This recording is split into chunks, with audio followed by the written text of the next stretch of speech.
Cricket से जुड़ी हर खबर जानने के लिए सब्सक्राइब करें स्पोर्ट्स न्यूज़ चैनल को और प्रेस करें इस बेल आइकन को ताकि आप देखें हमारे वीडियो सबसे पहले।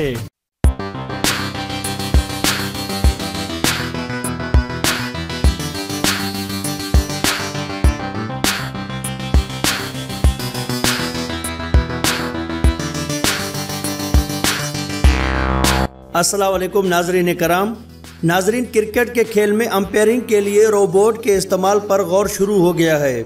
ज़राए के मुताबिक खेल में नई इख्तियारात और जदत लाने के लिए ऐसा करना ज़रूरी हो गया है, क्योंकि जो मुश्किल फैसले अंपायर्स के साथ साथ DRS से भी देना मुश्किल होते हैं, उनके लिए रोबोट का सहारा लेना कारगर साबित होगा।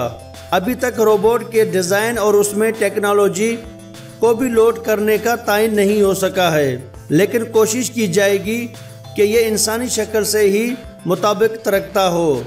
उसकी आंखें डबल बैरल कैमरों का काम करेंगी और वो ओवर के इख्तिताम पर विकेट के एक जानब से दूसरी तरफ जा सकेगा, जबकि इसमें खिलाड़ियों के स्वेटर्स और कैप टांगने के लिए हुक भी मौजूद होंगे।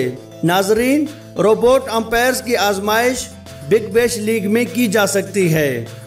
नाजरीन, अगर आपको ये वीडियो पसंद आई तो इस वीडियो को लाइक ज़रूर करें, शेयर ज़रूर करें और इस तरह की और वीडियोस हासिल करने के लिए आप हमारे चैनल स्पोर्ट्स न्यूज़ को लाजमी सब्सक्राइब करें। वीडियो देखने का बहुत शुक्रिया।